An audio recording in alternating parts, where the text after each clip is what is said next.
Dewan Kehormatan Penyelenggara Pemilu atau DKPP menggelar sidang kode etik terkait dugaan pelanggaran dalam pemberian akses terhadap silon atau sistem informasi pencalonan. Gugatan ini dilayangkan oleh Bawaslu kepada pihak KPU.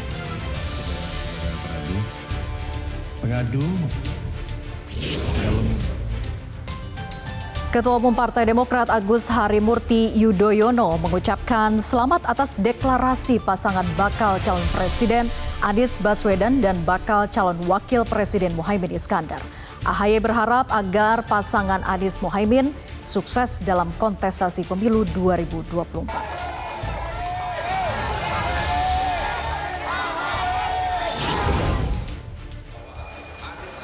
Pernyataan-pernyataan petinggi Partai Demokrat menyikapi deklarasi Anies Baswedan Muhaimin Iskandar dianggap berpotensi memenuhi unsur pidana.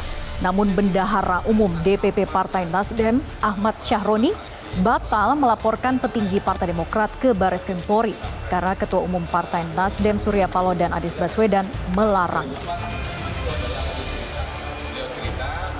Terkait apa yang pernah terjadi sama kenapa saya akhirnya memiliki secara pribadi mau melaporkan. Tapi tadi saya di jalan. Halo, selamat sore pemirsa. Anda menyaksikan berita pemilu hadir perdana sore hari ini di hadapan Anda melalui channel Metro TV maupun platform Instagram Live. Selamat bergabung bersama kami. Senang sekali saya Vera Bahaswan akan menemani selama 30 menit ke depan dengan menyajikan ragam informasi terkini seputar pemilu. Nah pemirsa, selain 3 berita utama tadi, berita pemilu kali ini juga secara khusus akan mengulas gerak cepat untuk kemenangan pasangan Anies Baswedan Muhaimin Iskandar setelah deklarasi Capres dan juga Cawapres. Inilah berita pemilu selengkapnya.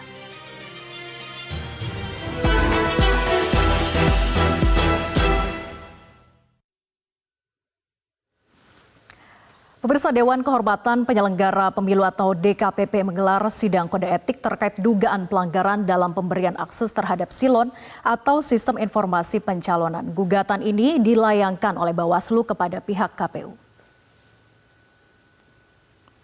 Bawaslu melaporkan KPU karena menilai akses yang diberikan terhadap silon terbatas sehingga berdampak kepada tugas Bawaslu dalam melakukan pengawasan saat tahapan pencalonan caleg. Selain itu, pihak KPU juga didalilkan telah melaksanakan tahapan di luar program dan jadwal pemilu sebagaimana diatur dalam peraturan KPU atau PKPU nomor 3 tahun 2022.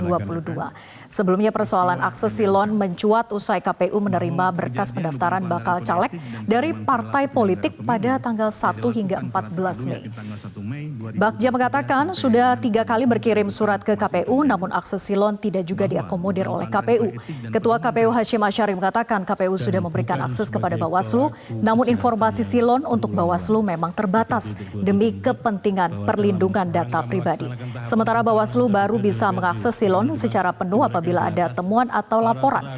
Jika tidak ada laporan atau temuan, maka akses dapat digunakan Bawaslu terbatas. Kalau membawa saksi dipersilakan peristiwa yang diadukan.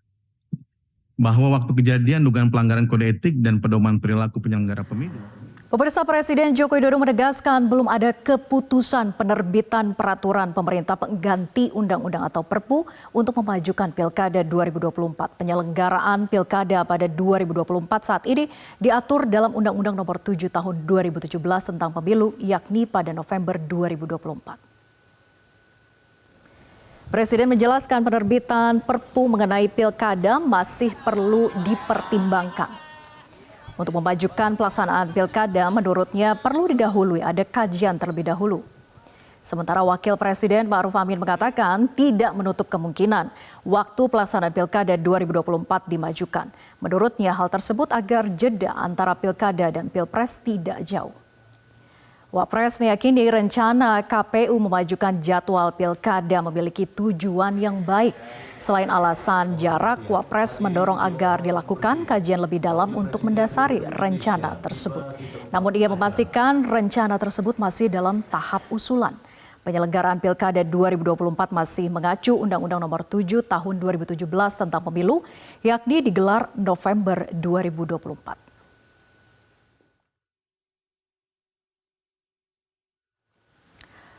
Pemirsa, Ketua Umum Partai Demokrat Agus Harimurti Yudhoyono mengucapkan selamat atas deklarasi pasangan bakal calon presiden Anies Baswedan dan bakal calon wakil presiden Muhaimin Iskandar. AHY berharap agar pasangan Amin sukses dalam kontestasi pemilu 2024. Usai menggelar konsolidasi internal kader DPP Partai Demokrat, Ketua Umum Demokrat AHY mengucapkan selamat atas deklarasi pasangan calon Anies Baswedan dan Muhaimin Iskandar. AHY berharap Anies dan Gus Imin sukses dalam Pilpres 2024 mendatang. Tak hanya itu, AHY juga mengaku partainya siap move on dan menyongsong peluang lain ke depan. Dalam hal ini, Demokrat siap bergabung dengan koalisi lain yang memiliki kesamaan etika dan pandangan dengan Partai Demokrat.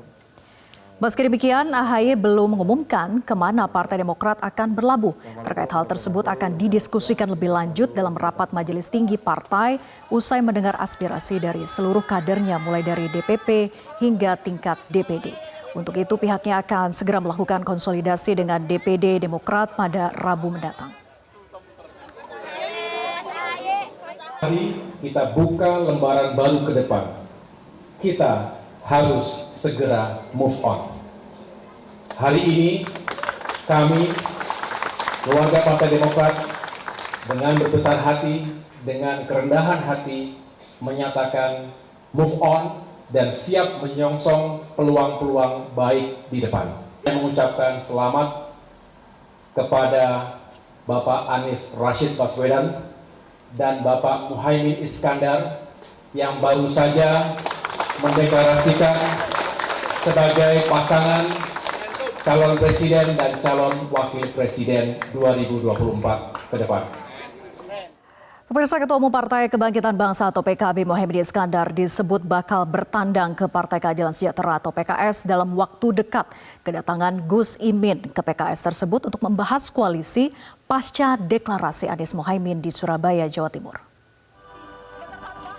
Hal tersebut disampaikan oleh Sekretaris Jenderal PKS Abu Bakar Al-Habsyi di sela-sela kegiatan PKS yang menghadirkan Anies Baswedan di Deli Serdang, Sumatera Utara. Menurut Abu Bakar, pertemuan antara partainya dengan PKB akan berlangsung pada 1 atau 2 hari ke depan.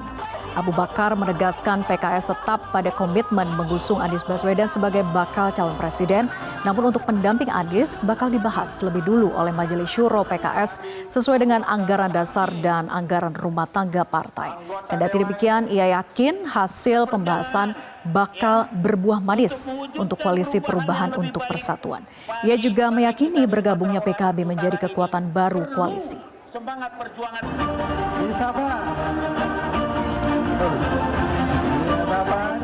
PKS melihat kedatangan PKB kemarin adalah sebagai kekuatan baru, ya.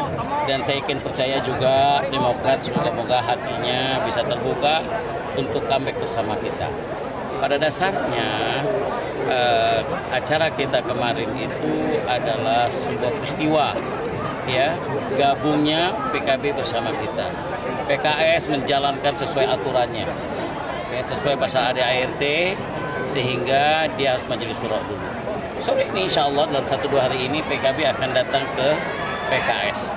Saya yakin dan percaya, ya, pertemuan kita bersama calon presiden kita, ya, insya Allah akan menemukan kemenangan dan saya yakin Allah meridhoi kita. Pemirsa, sejumlah partai politik pengusung dan pendukung Ganjar Pranowo menggelar pertemuan di DPP PDI Perjuangan. Sejumlah agenda akan dibahas dalam pertemuan kali ini. 4 partai politik yang hadir dalam pertemuan tersebut yaitu PDIP, P3, Partai Hanura, dan Perindo. Juru bicara DPP P3 Ahmad Baidowi mengatakan pertemuan dengan parpol koalisi pendukung Ganjar Pranowo ini untuk membahas pemenangan di Pilpres 2024. Ia menyebut pertemuan kali ini juga akan membahas dinamika politik nasional pasca Nasdem, PKB, dan PKS yang akan mendeklarasikan pasangan Anies Baswedan dan Muhaimin Iskandar sebagai baca pres dan bacawa pres. Hingga kini pertemuan antara partai politik pengusung dan pendukung Ganjar Pranowo masih berlangsung.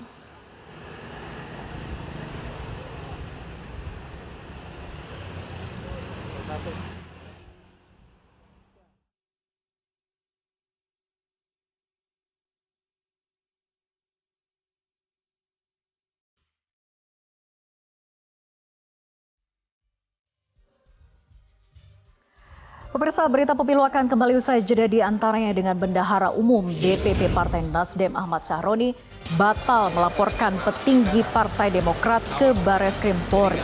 Kami hadirkan informasi selengkapnya sesaat lagi. Dalam ruangan itu adalah menerima cerita tentang apa yang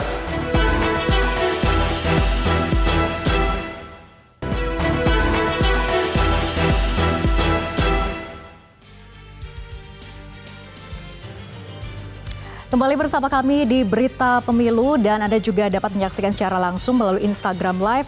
Halo teman-teman di IG Live, selamat bergabung untuk menyaksikan Berita Pemilu kita tayang perdana hari ini. Nah, pemirsa, kita ke informasi pernyataan petinggi Partai Demokrat menyikapi deklarasi Anies Baswedan Muhaimin Iskandar dianggap berpotensi memenuhi unsur pidana. Namun Bendahara Umum DPP Partai Nasdem Ahmad Syahroni batal melaporkan petinggi Partai Demokrat ke Bareskrim Polri karena Ketua Umum Nasdem Surya Paloh dan Anies Baswedan melarangnya. Bendahara Umum DPP Partai Nasdem Ahmad Syahroni batal melaporkan petinggi Partai Demokrat ke Bareskrim Polri terkait dengan pernyataan-pernyataan yang berpotensi memenuhi unsur pidana soal dinamika politik Koalisi Perubahan untuk Persatuan akhir-akhir ini. Komunikasi antar parpol dalam Koalisi Perubahan dan Persatuan yang terdiri atas Partai Nasdem, PKS, dan Demokrat sempat memanas setelah Partai Nasdem dan PKB mendeklarasikan Anies Baswedan Muhaimin Iskandar untuk maju sebagai Capres-Cawapres pada Pilpres 2024. Sementara itu Ahmad Syahroni yang juga Wakil Ketua Komisi 3 DPR RI datang ke Mabes Polri, tadinya hendak melaporkan Ketua Majelis Tinggi Partai Demokrat Susilo Bambang Yudhoyono dan jajaran DPP Partai Demokrat. Namun Syahroni batal melaporkannya karena Ketua Umum Partai Nasdem Surya Paloh dan calon Presiden Koalisi Perubahan untuk Persatuan Anies Baswedan tidak setuju masalah politik dilaporkan ke polisi. sebenarnya sudah siap kita juga yang sama. Mesti klarifikasi karena saya di dalam ruangan itu selama 2 jam menerima cerita tentang proses Pak SBY waktu 2004. Jadi itu teman-teman, saya mau klarifikasi karena perintah Ketua Umum tidak boleh melaporkan, saya urungkan niat untuk tidak jadi melaporkan Pak SBY. Pemirsa, pasangan calon Anies Baswedan Muhaimin Iskandar merupakan Capres-Cawapres pertama yang menggelar deklarasi. Deklarasi paslon lebih awal ini akan menguntungkan karena paslon Anies Muhaimin bisa lebih cepat menyapa pemilih.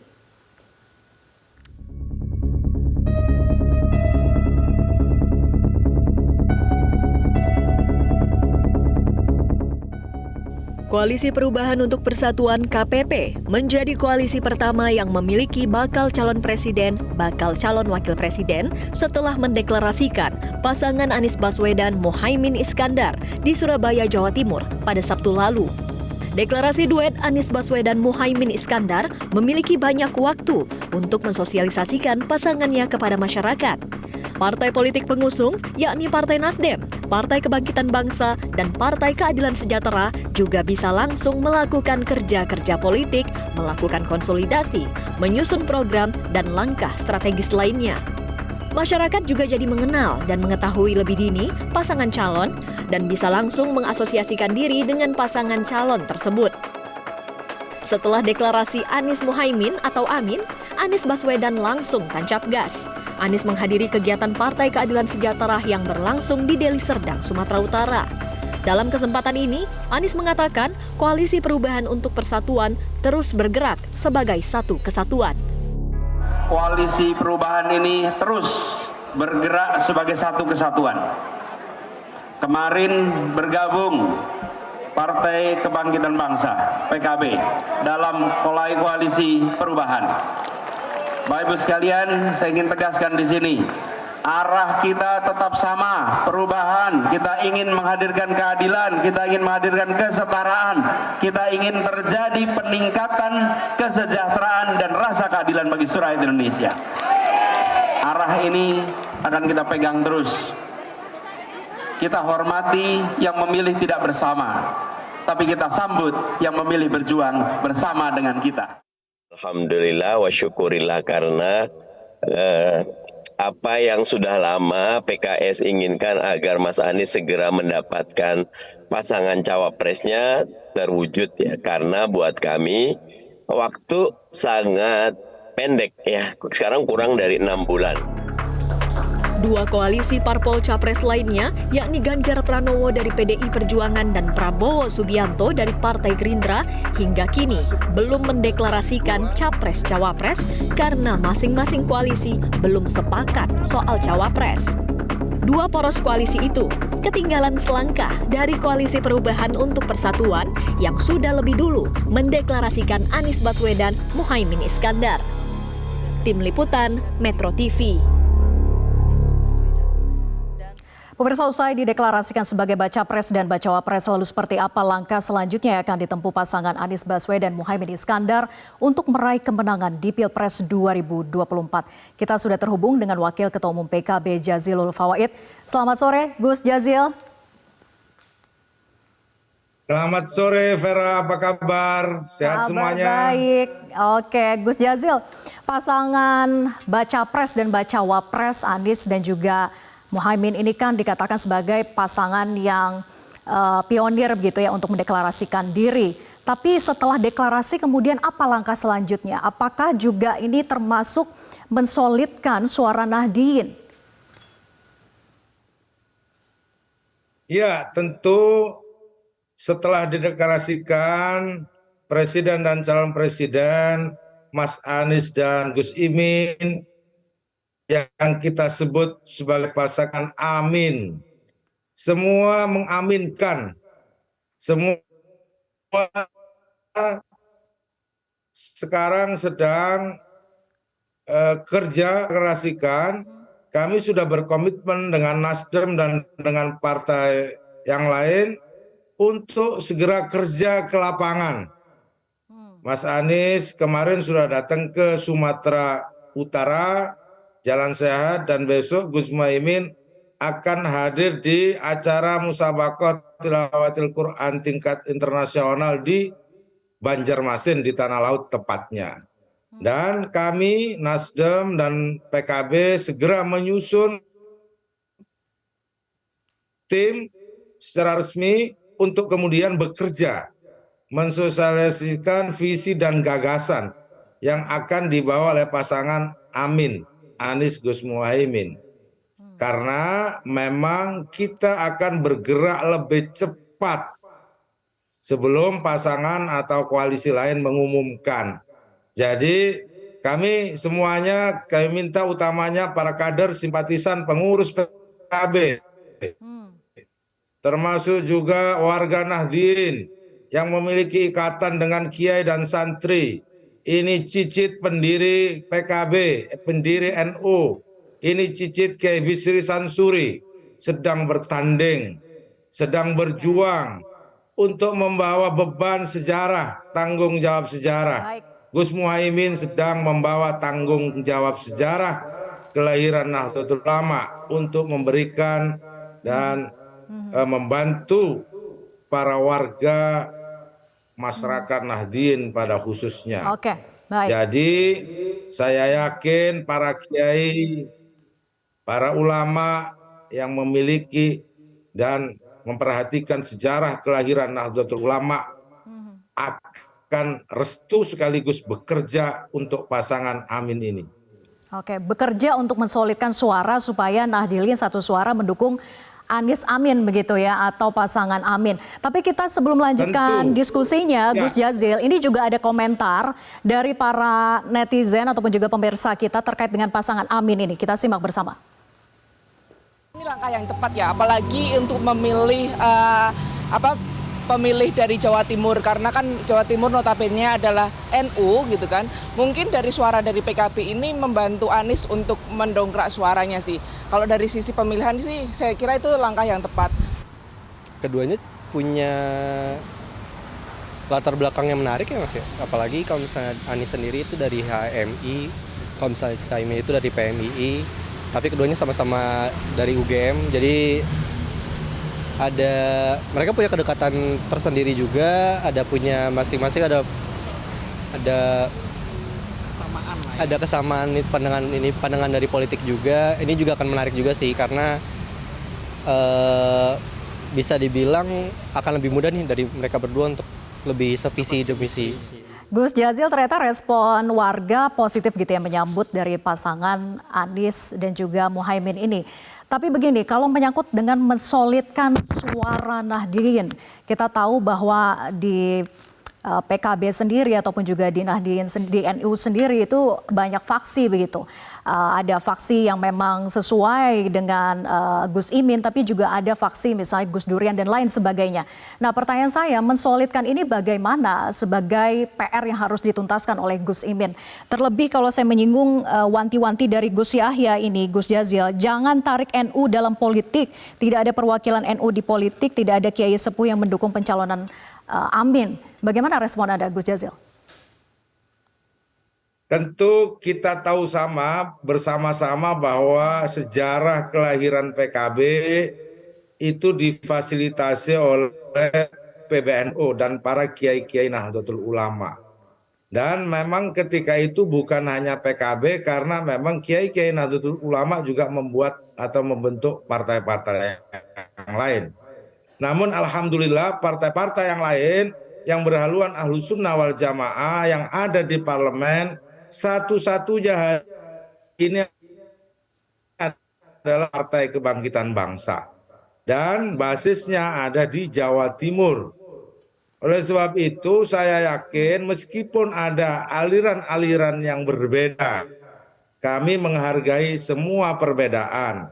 Namun kita harus berpegang pada sejarah kelahiran PKB, di mana PKB dilahirkan untuk sebagai matiyah, sebagai kendaraan politik Nahdlatul Ulama. Dan itu sudah terkonfirmasi dari semua perjalanan sejarah. Dan kita juga melihat bukti bahwa satu-satunya partai yang berhaluan Ahlus Sunnah wal Jamaah, satu-satunya partai berbasis Nahdien yang ada di parlemen hari ini cuman PKB. Oleh sebab itu kami memiliki keyakinan dan cara untuk bekerja bagaimana mendekati para pemilih Nahdlatul Ulama. Ya. Salah satunya adalah kami tahu dan semua tahu bahwa Gus Muhaimin ini lahir dari pejuang NU, darah pejuang, darah aktivis yang dibutuhkan hari-hari ini untuk Nahdlatul Ulama. Oke, Gus Jazil, tapi komentar Kami semua warga Nahdlatul terhadap Ulama, statement yang disampaikan oleh Gus Yahya seperti apa, Gus Jazil? Wanti-wanti yang disampaikan oleh Gus Yahya bahwa jangan tarik NU dalam politik. Statement yang disampaikan oleh Gus Yahya itu statement yang umum yang sering disampaikan, namun tidak layak dan tidak pantas disampaikan ketika cicit Nahdlatul Ulama, pendiri NU Gus Muhaimin dideklarasikan. Hari ini memang kita tidak membutuhkan statement-statement yang memecah belah, namun kita membutuhkan statement yang menyatukan aspirasi politik NU. Dan kami tahu bahwa Nahdlatul Ulama, warga Nahdien memang bukan barang dagangan. Namun track record perjuangan Gus Muhaimin membantu pesantren, bekerja bersama kiai, itu sudah jelas. Misalkan saya kasih contoh.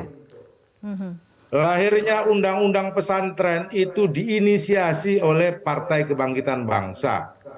Sehingga pesantren memiliki undang-undang yang memberikan peluang untuk pesantren lebih maju.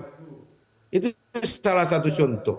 Dan oleh sebab itu saya yakin ketika Gus Muhaimin nanti terpilih bersama Pak Anies Baswedan, itu akan menguatkan kembali perjuangan Nahdlatul Ulama, perjuangan NU, perjuangan warga Nahdien, baik di bidang pendidikan, ekonomi, pesantren, dan amal-amal keislaman lainnya. Baik, Gus Jazil, jadi pesannya adalah justru dengan hadirnya Gus Imin, dengan membawa nama NU, justru akan menguatkan perjuangan kembali Nahdlatul Ulama begitu ya. Terima kasih Gus Jazil sudah bergabung bersama kami di Berita Pemilu sore ini. Dan pemirsa, usai jeda kami akan kembali diantaranya dengan informasi jelang purna tugas Gubernur Jawa Tengah menerima gitar dari seorang pengamen sebagai tanda mata jelang masa jabatannya berakhir. Sementara itu Gubernur Jawa Barat mengemas barang-barang pribadinya dari Gedung Pakuan Bandung. Kami hadirkan usai jeda.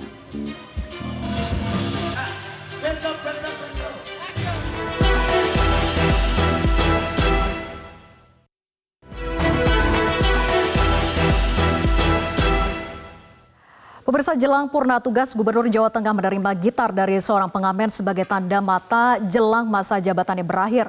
Sementara itu Gubernur Jawa Barat mengemas barang-barang pribadinya dari Gedung Pakuan Bandung.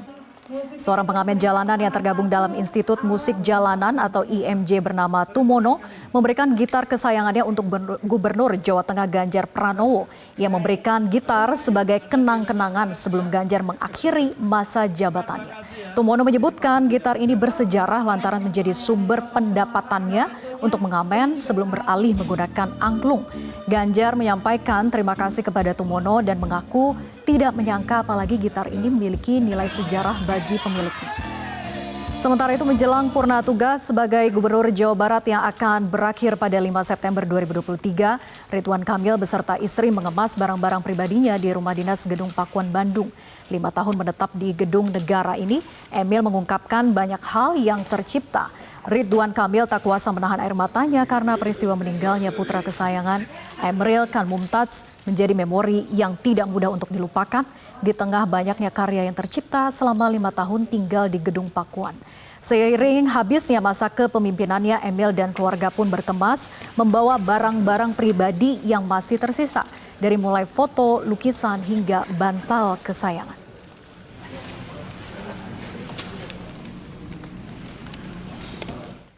Pemirsa, informasi tadi sekaligus mengakhiri jumpa kita di Berita Pemilu. Saya Vera Bahaswan, mewakili teman-teman yang bertugas, pamit undur diri. Terima kasih atas atensi Anda dan sampai jumpa.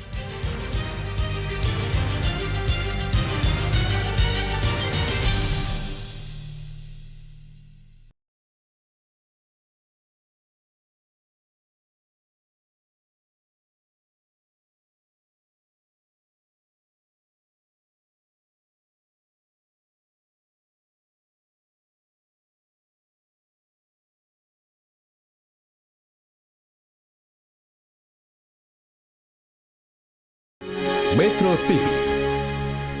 Jelajahi cara baru mendapatkan informasi. Download Metro TV Extend sekarang.